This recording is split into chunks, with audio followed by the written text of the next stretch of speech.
Welcome back to OPS news. दोस्तों दिन हो गया आज का 24 जुलाई 2022 रविवार का, और बात करते हैं आज के सभी मुख्य समाचार, ताजा बड़ी खबरें, breaking news headlines. Today breaking news के अंतर्गत देश और दुनिया की 50 बड़ी और महत्वपूर्ण काम की खबरें निकल कर आ रही है, जहां पर सरकार के द्वारा कुछ बड़ी घोषणाएं की गई है। विद्यार्थियों के लिए बड़ी खबर है, 1 लाख सरकारी टीचर्स की वैकेंसी निकली है।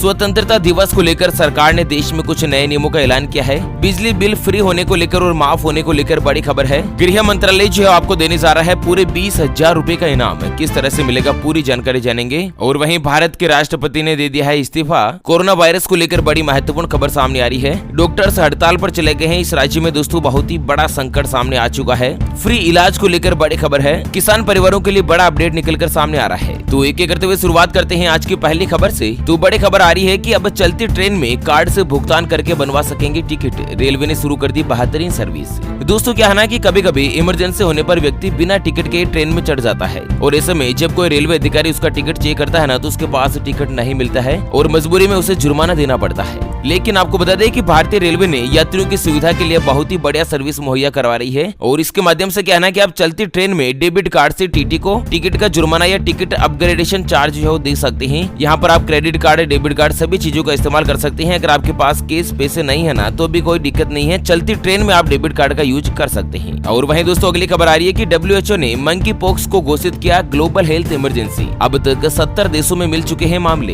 तो दोस्तों भारत में कोरोना वायरस के बाद एक खतरनाक बीमारी दस्तक दे चुकी है मंकी पॉक्स के नाम से। और यहाँ पर आपको बता दें वर्ल्ड हेल्थ ऑर्गेनाइजेशन यानी कि WHO ने कल शनिवार को मंकी पॉक्स बीमारी को ग्लोबल हेल्थ इमरजेंसी घोषित कर दिया है। WHO का कहना है कि मंकी पॉक्स के मामले 70 से ज्यादा देशों में फैल चुके हैं, और अब ये सामान्य बात नहीं है। साथ ही WHO ने इस बीमारी का टीका विकसित करने की जरूरत पर भी जोर दिया है। तो कुल मिलाकर कोरोना वायरस के बाद WHO एक खतरनाक बीमारी आ चुकी है और इमरजेंसी लग चुका है पूरे विश्व में। इससे पहले WHO ने कहना है कि कोरोना वायरस, कोविड-19, इबोला और जीका वायरस के लिए हेल्थ इमरजेंसी घोषित करी थी। और इसी के साथ कोरोना वायरस को लेकर बड़ी खबर है कि कोरोना मामलों में उतार चढ़ाव लगातार जारी। पिछले 24 घंटों में 21,000 से ज्यादा मरीज, 67 व्यक्तियों की हो चुकी है मौत। तो दोस्तों भारत देश में पिछले 24 घंटों की बात की जाए तो 21,411 नए कोविड-19 मरीज आए हैं, और वहीं पिछले 24 घंटों में 67 लोगों की कोरोना वायरस संक्रमण की वजह से मौत हो गई है। जबकि उपचाराधीन मरीजों की बात की जाए ना, तो 1,50,100 मरीज ऐसे हैं जो कोरोना वायरस से पॉजिटिव है, जिनका या तो हॉस्पिटल में या घर पर इलाज चल रहा है। चलिए अगली खबर है कि हर घर तिरंगा समारोह है। अब अपने घरों में दिन रात फहरा सकते हैं राष्ट्रीय ध्वज। सरकार ने बदल दिए हैं नियम। तो दोस्तों अब कोई भी व्यक्ति अपने घर पर दिन और रात तिरंगा फहरा सकता है, क्योंकि केंद्र की मोदी सरकार ने स्वतंत्रता दिवस से पहले हर घर तिरंगा समारोह से तिरंगा फहराने के नियमों में कुछ महत्वपूर्ण बदलाव किए हैं। अभी तक क्या था ना कि देश में सूर्योदय से लेकर सूर्यास्त तक ही तिरंगा फहराने की परमिशन थी, लेकिन अब आप रात दिन जो अपने घर के ऊपर तिरंगा लगा सकते हैं। और दोस्तों यहाँ पर प्रधानमंत्री नरेंद्र मोदी जी ने खुद ट्वीट करते हुए जानकारी दी है कि 13 से लेकर 15 अगस्त के बीच आप भी अपने घर पर तिरंगा फहराएं या अपने घरों को प्रदर्शित करें। यह आंदोलन राष्ट्रीय ध्वज के साथ हमारा जुड़ाव को और भी ज्यादा गहरा करेगा। मतलब राष्ट्रीय ध्वज के प्रति सम्मान के लिए दोस्तों प्रधानमंत्री मोदी जी ने अपील करी है कि 13 से लेकर 15 अगस्त तक आप अपने घर पर तिरंगा जरूर फहराएं। और वहीं बड़ी खबर है कि स्वतंत्रता दिवस से पहले अलर्ट पर है दिल्ली पुलिस। ड्रोन सहित कई हवाई ऑब्जेक्ट्स को उड़ाने पर लगाई रोक। तो देश की राजधानी दिल्ली में स्वतंत्रता दिवस समारोह को ध्यान में रखते हुए paraglider, drone, para motors, hang glider, UAV, UAS, microlight aircraft आदि के ऊपर प्रतिबंध लगा दिया है। मतलब सुरक्षा व्यवस्था के मद्देनजर कोई भी हवाई चीजें जो उड़ाई नहीं जा सकती है। चलिए अगली खबर है कि इलेक्ट्रिक व्हीकल्स में जोड़ा जाएगा साउंड अलर्ट। सड़क पर चलने वालों को मिलेगी अलार्मिंग वॉइस। दोस्तों बहुत बार क्या होता है ना कि कोई भी इलेक्ट्रिक व्हीकल है, जैसे कि इलेक्ट्रिक स्कूटी, इलेक्ट्रिक कार वगैरह, तो इनमें आवाज तो बिल्कुल आती नहीं है। ऐसे में पीछे से कोई भी व्हीकल आ रहा है तो उसका पता ही नहीं चल पाता है, और इसके चलते क्या है ना कि एक्सीडेंट के चांसेस और भी ज्यादा बढ़ जाते हैं। तो सेफ्टी फीचर के लिहाज से सरकार ने इलेक्ट्रिक वाहन में साउंड अलर्ट लगाना जरूरी कर दिया है। मतलब इलेक्ट्रिक गाड़ी की आवाज तो नहीं आएगी, लेकिन स्पीकर से आवाज देना जरूरी कर दिया है। और इसको लेकर CMVR के ऊपर फाइनल ड्राफ्ट को मंजूरी दे दी है। तो नई व्यवस्था के तहत अब कंपनियों को बड़ा बदलाव करना होगा नई गाड़ी बनाने में, है ना। चलिए अगली खबर है कि भारत के राष्ट्रपति रामनाथ कोविंद ने दिया इस्तीफा। कहा कि भारत की जनता ने मुझे राष्ट्रपति के रूप में देश की सेवा करने का अवसर दिया और देशवासियों का हमेशा आभारी बना रहूंगा। तो दोस्तों बहुत ही जल्द अब भारत देश के नए राष्ट्रपति का चेहरा आपके सामने होगा। और वहीं दोस्तों अगली खबर है कि प्रधानमंत्री रोजगार सृजन कार्यक्रम में अब 25 नहीं बल्कि 50 लाख रुपए का ऋण मिलेगा। सरकार ने ने बदल दी व्यवस्था। तो प्रधानमंत्री रोजगार सृजन कार्यक्रम में शासन ने दायरा बढ़ा दिया है। अभी तक क्या है ना कि 25 लाख रुपए तक एक यूनिट को यहाँ पर ऋण मिलता था, लेकिन इसे बढ़ाकर 50 लाख रुपए कर दिया है। मतलब कोई भी यूनिट अगर यानी कि फैक्ट्री वगैरह स्थापित कराते हैं ना, इसके तहत आप टेंट हाउस, इंटरलाइन ईंट, राइस मिल यानी कि चावल की मिल, फ्लोर मिल आदि लगाने के लिए 25 लाख रुपए की जगह अब 50 लाख रुपए यहाँ पर आपको ऋण के तौर पर सरकार के द्वारा दिए जाएंगे। और वहीं अगली खबर आ रही है कि साइबर अपराध को लेकर गृह मंत्रालय ने लोगों से मांगे सुझाव। क्रिएटिव टैगलाइन भेजने पर रखा 20,000 रुपए का इनाम। आपको बता दें, भारतीय अपराध साइबर समन्वय केंद्र और गृह मंत्रालय साइबर अपराध जागरूकता के लिए लोगों को एक क्रिएटिव टैगलाइन सुझाने के लिए सुझाव मांगे हैं। यानी कि जो भारत का गृह मंत्रालय है वो अपराध से जुड़ी और समन्वय केंद्र से जुड़ी एक टैगलाइन जो ना किस तरह से नीचे लाइन लिखनी है, जैसे कि बेटी बचाओ बेटी पढ़ाओ, ये जो लाइन है LIC की टैगलाइन है, जिंदगी के साथ भी जिंदगी के बाद भी। तो इस तरह से साइबर अपराध को लेकर टैगलाइन जो ना वो सरकार को निश्चित करनी है। ऐसे में आप टैगलाइन का जो सुझाव है ना वो सरकार को दे सकते हैं और इसके लिए आपको 20,000 रुपए तक का इनाम दिया जाएगा। अच्छा, टैगलाइन किस तरह से भेजनी है तो www.cybercrime.gov.in ये गवर्नमेंट की ऑफिशियल वेबसाइट है। इसके ऊपर आप भेज सकते हैं। पहले व्यक्ति को 20,000 रुपए, दूसरे को 15, तीसरे को 10 और चौथे को 5,000 रुपए दिए जाएंगे और 5,000 रुपए का पुरस्कार 6 लोगों को मिलेगा। अच्छा, टैगलाइन आप हिंदी में भी बना सकते हैं, इंग्लिश में बना सकते हैं और दोनों को मिक्स में भी बना सकते हैं। ठीक है, अगली बड़ी खबर आ रही है कि उत्तर प्रदेश में घटेगा बिजली बिल। योगी सरकार ने जारी कर दी नई रेट और कर दिया स्लैब को खत्म। तो दरअसल उत्तर प्रदेश में घरेलू बिजली बिल में काफी कमी आने वाली है और सरकार ने जो जिस तरह से वादा किया था ना वो वादा पूरा हो चुका है। तो कितनी बड़ी राहत भरी खबर सामने आ रही है कि पहले क्या है ना कि केवल 7 रुपए प्रति यूनिट के हिसाब से उत्तर प्रदेश में बिजली का बिल आता था, लेकिन अब इस रेट को खत्म कर दिया है। अब यहाँ पर घरेलू BPL परिवारों को 3 रुपए प्रति यूनिट के हिसाब से चार्ज देना होगा। ठीक है, और वहीं अगली खबर में जानते हैं आज के मौसम समाचार। तो मौसम विभाग ने अगले 24 घंटों के लिए बड़ा अलर्ट जारी किया है, जिसके अंतर्गत अगले 24 घंटों के मद्देनजर गुजरात, दक्षिण राजस्थान, मध्य प्रदेश, तेलंगाना, छत्तीसगढ़, उड़ीसा, कोंकण, गोवा, अंडमान निकोबार द्वीप समूह के साथ ही सिक्किम, पश्चिम बंगाल, पूर्वोत्तर भारत, बिहार, झारखंड, उत्तर प्रदेश, देश की राजधानी दिल्ली, पंजाब, हरियाणा, जम्मू कश्मीर, उत्तराखंड, हिमाचल प्रदेश और राजस्थान के शेष हिस्सों के अलावा कर्नाटक, केरल, उत्तरी आंतरिक कर्नाटक में कई जगहों पर हल्की तो कई जगहों पर मध्यम और कई जगहों पर भारी बारिश की संभावना है। तो इस तरह से कुछ मौसम का हाल बन रहा है। और वहीं सराफा बाजार यानी कि सोने चांदी के ताजा भाव की बात करें ना तो आज सोना जो 149 रुपए महंगा हुआ है और 149 रुपए महंगा होकर 50,816 रुपए प्रति 10 ग्राम यानी कि प्रति तोला पर सोने का भाव आ चुका है। और वहीं अगर चांदी की बात करें ना तो चांदी 605 रुपए प्रति किलोग्राम सस्ती हुई है और चांदी आज 55,009 रुपए प्रति किलोग्राम पर आ चुकी है। ठीक है ना,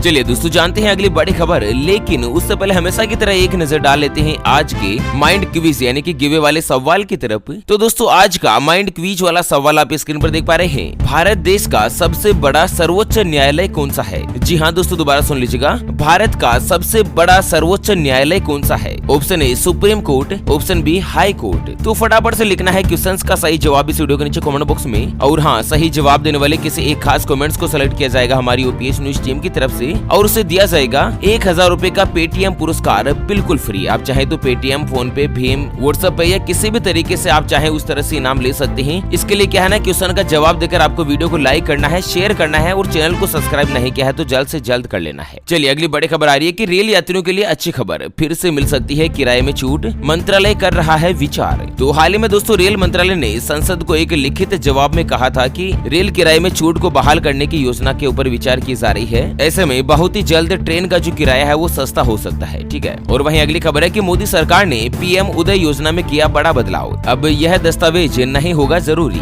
तो केंद्र सरकार की ओर से चलाई जा रही PM उदय योजना में अब बड़ा बदलाव हुआ है। दरअसल क्या है ना कि इस योजना में वसीयत को अनिवार्य दस्तावेज के दायरे से बाहर करने के प्रस्ताव को मंजूरी दे दी है। दरअसल क्या है ना कि जो भी अनाधिकृत कॉलोनियां बसी हुई है ना उन लोगों को मकान का मालिकाना हक दिलाने के लिए PM उदय योजना चलाई थी। जैसे कि बहुत सारी कच्ची बस्तियां हैं जो एग्रीकल्चर के प्लॉट है, इनका पट्टा रजिस्ट्री कंप्लीट नहीं होता है ना, तो ऐसे मकान मालिकों को खुद का मालिकाना हक देने के लिए सरकार ने योजना बनाई थी जिसका नाम था PM उदय योजना। और इसके लिए वसीयत को अनिवार्य दस्तावेज माना गया था। तो अब इस प्रस्ताव को हटा दिया है, बदल दिया है। और वहीं बड़ी खबर आ रही है कि केनरा बैंक ने लॉन्च किया सुपर ऐप, यूजर्स को एक ही स्थान पर मिलेगी 250 तरीके की सेवाएं। तो क्या है ना कि केनरा बैंक ने AI1 के नाम से एक नया एप्लीकेशन लॉन्च किया है जिसमें करीब 250 सेवाएं ग्राहकों को एक ही जगह पर मिल जाएगी और इसके जरिए यूजर्स पेमेंट के साथ साथ इन्वेस्टमेंट संबंधी सेवाओं का लाभ भी उठा पाएंगे। तो केनरा बैंक के सभी ग्राहकों के लिए अच्छी खबर है। और वहीं अगली खबर आ रही है कि अस्पताल को जारी सरकार के आदेश के खिलाफ 30,000 डॉक्टर्स ने की हड़ताल। गुजरात से बड़ी खबर है दोस्तों की अस्पताल की इमारतों में लगाए गए शीशे को हटाने और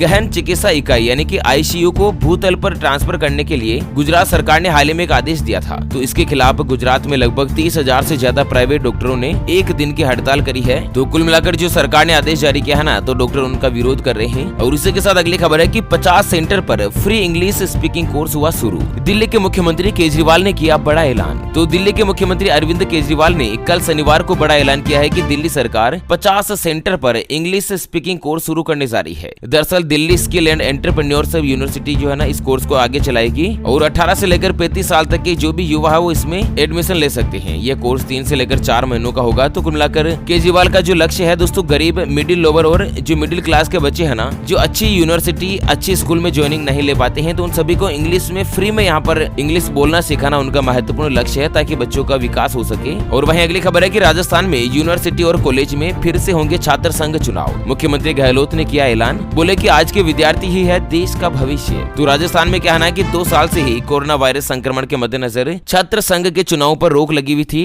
तो इसे बहाल कर दिया है। अब यहाँ पर चुनाव फिर से होंगे। और वहीं अगली खबर है कि होम आइसोलेशन किट में सरकार ने कर दी कटौती, अब नहीं दिया जा रहा है ऑक्सीमीटर। तो पहले क्या है ना कि दोस्तों, होम आइसोलेशन में जो कोई भी मरीज होता था तो उसे ऑक्सीमीटर दिया जाता था गवर्नमेंट के द्वारा, लेकिन अब इस सर्विस को बंद कर दिया है। ठीक है। और वहीं अगली खबर है, एंड्रॉइड यूजर्स हाइड कर सकेंगे व्हाट्सएप स्टेटस। नए फीचर पर काम कर रहा है सोशल मीडिया एप्लीकेशन। तो दोस्तों, व्हाट्सएप स्टेटस को लेकर कुछ बड़ा बदलाव है कि एंड्रॉइड कोई भी यूजर्स है ना, वो स्टेटस को हाइड कर सकते हैं या उसे फिर से शो कर सकते हैं। ठीक है। और वहीं अगली खबर आ रही है पंजाब से कि प्राइवेट स्कूल पर कसा शिकंजा, फीस बढ़ाने या विशेष दुकान से किताबें खरीदवाने पर लगेगा 2 लाख रुपए तक का जुर्माना। दोस्तों, क्या है कि प्राइवेट स्कूल वाले मन चाहे तब फीस बढ़ा देते हैं, किताबें खुद की छपवा कर रखते हैं और दोस्तों या तो किताबें स्कूल से देते हैं या फिर बोल देते हैं कि फलानी दुकान से जाकर किताबें आपको खरीदनी है, और दोस्तों किताबों पर भी मोटी रकम वसूलते हैं। तो इसको लेकर सरकार ने आदेश जारी किया है कि कोई भी स्कूल संचालक अगर ऐसा करता है तो उसके खिलाफ 2 लाख रुपए तक का जुर्माना लगाया जाएगा पंजाब के अंतर्गत, है ना। और एक और बड़ी खबर है, पंजाब में आम आदमी क्लिनिक में होगा फ्री इलाज। मोहाली में सीएम भगवंत मान ने किया निरीक्षण, अफसरों को दिया आदेश। तो पंजाब में स्वतंत्रता दिवस पर 75 आम आदमी क्लिनिक जो है वो जनता को समर्पित कर दिए जाएंगे। मुख्यमंत्री भगवंत मान ने मोहाली में बन रहे क्लिनिक का निरीक्षण करते हुए कहा है कि लोगों को फ्री में इलाज दिया जाएगा। ठीक है। और इस तरह से 75 हॉस्पिटल बनाए जाएंगे पंजाब में, जहां पर लोगों का फ्री में इलाज हो सकेगा। और वहीं अगली खबर है कि उत्तर प्रदेश के 50,000 किसान परिवारों को मिलेगा लाभ। सरकार ने रेशम उत्पादन का लक्ष्य रखा 30 गुना ज्यादा। तो क्या है ना कि उत्तर प्रदेश की सरकार ने अगले 5 साल में ककोन से धागा बनाने के लक्ष्य को करीब 30 गुना बढ़ाकर 60 मीट्रिक टन से लेकर 1750 मीट्रिक टन कर दिया है। और इसका फायदा यूपी के करीब 50,000 किसानों को मिलेगा। अच्छा, एमपी से बड़ी खबर है कि राज्य में युवाओं को मिलेगी 1 लाख सरकारी नौकरियां। 15 अगस्त से शुरू हो जाएगी भर्ती। तो मध्य प्रदेश के मुख्यमंत्री शिवराज सिंह चौहान का कहना है कि 1 लाख सरकारी नौकरियों के लिए भर्ती प्रक्रिया जो 15 अगस्त से शुरू होगी और 1 साल में लगभग पूरी हो जाएगी। तो बेरोजगार युवाओं के लिए राहत भरी खबर है। और साथ ही अगली खबर है कि यूपी बोर्ड के स्टूडेंट को अब मिलेगी 10,000 रुपए की स्कॉलरशिप। अगर मिले हैं इतने नंबर तो कर सकते हैं अप्लाई। तो उत्तर प्रदेश के विद्यार्थियों के लिए बड़ी महत्वपूर्ण खबर सामने आ रही है कि यूपी में दोस्तों आर्ट्स के अंदर 350, कॉमर्स में 341 या साइंस में 321 से ज्यादा नंबर प्राप्त किए हैं। इससे सभी स्टूडेंट जो है वो स्कॉलरशिप के लिए अप्लाई कर सकते हैं और स्कॉलरशिप में यहाँ पर आपको मिलेंगे 10,000 रुपए। ठीक है ना। तो गवर्नमेंट की स्कीम है, आगे की पढ़ाई आपके लिए अच्छी खासी चलती रहे, इसको लेकर कुछ बड़ा आदेश जारी किया है सरकार ने। और वहीं अगली खबर है कि गैस सिलेंडर पर सब्सिडी खत्म करने की कगार पर सरकार, केवल 1 साल में बचाएं अरबों रुपए। तो एलपीजी सिलेंडर पर दी जा रही सब्सिडी को सरकार खत्म करने पर भी विचार कर सकती है। दरअसल जून 2020 से ही सरकार ने सब्सिडी बंद करने का फैसला किया था और सरकार ने कहा था कि दोस्तों ये जो सब्सिडी है ना, वो केवल प्रधानमंत्री उज्ज्वला योजना के लाभार्थियों के लिए उपलब्ध रहेगी। तो लगभग अरबों रुपए का यहाँ पर गवर्नमेंट को फायदा हुआ है, बचत हो गई है सब्सिडी नहीं देकर। चलिए अगली खबर में बात करते हैं कि देश के 4 बैंक के ग्राहकों की बढ़ने वाली है मुश्किल। आरबीआई ने लगा दिया है प्रतिबंध, अब निकाल सकते हैं केवल इतनी रकम। तो दोस्तों रिजर्व बैंक ऑफ इंडिया ने देश के 4 अलग अलग कोऑपरेटिव बैंकों पर प्रतिबंध लगा दिया है और इस प्रतिबंध के अनुसार ग्राहक अपने खाते से लिमिट में ही रुपए निकाल पाएंगे। दरअसल कौन कौन से बैंक है? तो साई बाबा जनता सहकारी bank, the Suri friends union cooperative bank और बराइच के national urban cooperative bank limited के अलावा सूरी पश्चिम बंगाल का जो एक और बैंक है ना, इसके ऊपर भी यहाँ पर प्रतिबंध लगा दिया है और 20,000 रुपए से ज्यादा कोई भी अमाउंट जो नहीं निकाल सकते हैं। खराब वित्तीय स्थिति या अन्य किसी कारण के मद्देनजर आरबीआई ने कुछ इस तरह का फैसला किया है 4 बैंकों पर, है ना। हालांकि वैसे दोस्तों आपका खाता कौन से बैंक में है आप वीडियो के नीचे कमेंट बॉक्स में जरूर बताइएगा, ताकि आपके बैंक से जुड़ा कोई भी नया नियम हो तो उसका अपडेट हम आपको अगले वीडियो में सबसे पहले दे सकें। तो चलिए इसी के साथ फिलहाल के लिए इस वीडियो को यहीं पर देते हैं विराम। वीडियो को लाइक कीजिएगा, शेयर कीजिएगा दोस्तों अपने मित्रों के साथ फेसबुक और व्हाट्सएप के ग्रुप में, और हाँ, चैनल को सब्सक्राइब नहीं किया है